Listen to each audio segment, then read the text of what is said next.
Sibaba siyahomba latshona ilanga. Sibaba siyahomba latshona ilanga. Sibaba siyahomba latshona ilanga. Sibaba nguwe ke longogo. Sibaba nguwe ke longogo. Wamkelekile kwaVusilanga, ikhaya lenkcubeko yesintu. Apha kulapho sixoxa khona ngemicimbi eyimicelamngeni.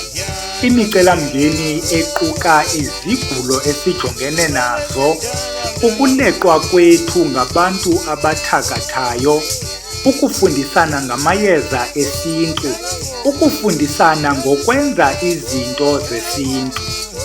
Akukho mntu wazinto ke ongumntu owazi yonke into apha phandle.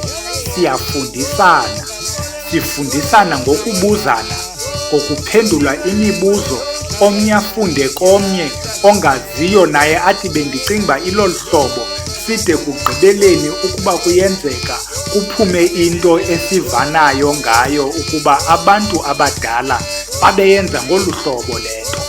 Sawuqhubeka ke sifundisana apha kweli khaya.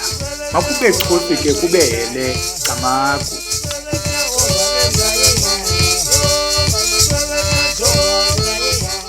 Azochuba becala kwam ngaloo Madlamini.